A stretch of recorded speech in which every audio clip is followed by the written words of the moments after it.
since it was an open invitation, he proceeds to the court of King Janaka and was in a big assembly hall. And as he walks up to the palace gates, the gatekeepers look at his body, which was crooked in 8 places, which lent him the name Ashtavakra. Ashta means 8 and Vakra is crooked. So his body was crooked in 8 places, and they look at him, young, poor, waddling or limping his way into the court, and they start laughing at him. And as he enters the assembly hall, the philosophers, the scholars, and the ministers of that time, of that king, also join in to the laughter, and the laughter gets louder and louder. The king is holding his laughter in, but eventually he yields also, and he too chuckles. And you know, if we think about this scene, we imagine this scene, and I'm trying to paint a word picture here for us, and we go, you know, this is ridiculous. But we have been in those shoes as well, not just in the shoes of Ashtavakra, but also in the shoes of the courtiers and the scholars and the king even, because we have all been in situations where we have faced ridicule or mockery of some sort, of some degree or another, where we feel belittled. And we have also been in situations where maybe we have been instrumental or even pacifist in the way that we have allowed this kind of behavior, even in subtle and subliminal ways, to continue in our surroundings. So the laughter is loud, it settles down, and then Ashtavakra, surprisingly, without retorting, without rebutting, without saying anything, he bursts out into laughter.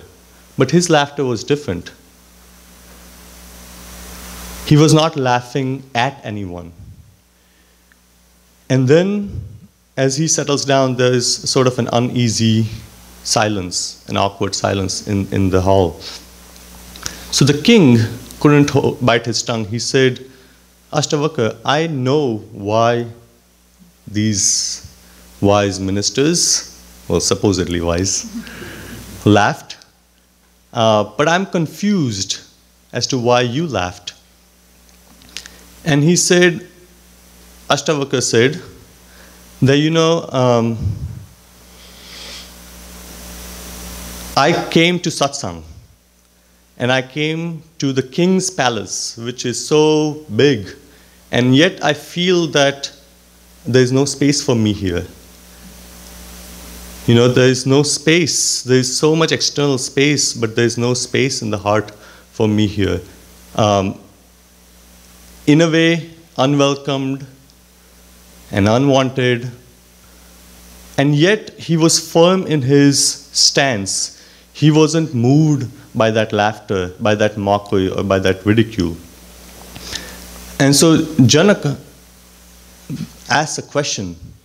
He says, Katham mukte bhavishyati, and that's how begins the song of Ashtavakra. That how can freedom be attained? So it's somewhere in the words of Ashtavakra was this power, this transmission that happened where Janaka, having all the comforts and luxuries of life, still felt imprisoned, you know, still felt claustrophobic, that there was something missing.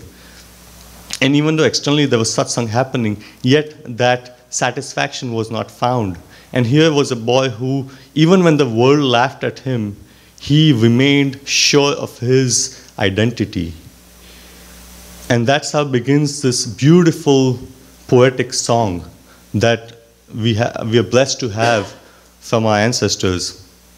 And in that, I'll just share half a verse. He says, Ashtavakra says, Shuddha Buddha Swarupastvam. O king, your nature, you are Shuddha, you are pure. And that stopped me on my tracks because I thought, that's interesting.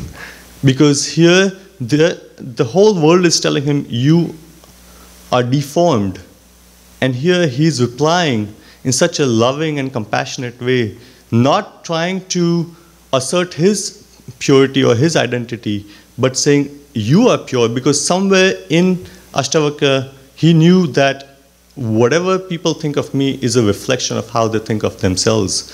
So rather than trying to argue or battle and prove my point or prove who I am, that, don't judge me by my body, don't judge me by my education, don't judge me by my social status. Instead of doing any of that, he puts the ball back in the king's court. Because in a way saying that your understanding of life is only skin deep. And here's another perspective. By saying that you are pure, there's so much loving kindness in his eyes and in his words. Shuddha Buddha, and not just pure, because nature is pure, but you are pure and you're alive. Not just pure like the stream we have here on our property, not just that kind of purity, but pure and alive. You can feel that purity.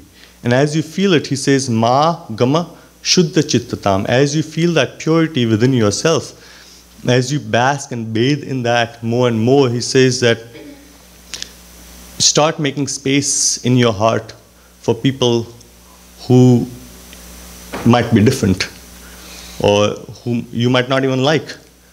But Shuddha is this impoverished state. Chittatam, this mental impoverished state, is what is limiting you.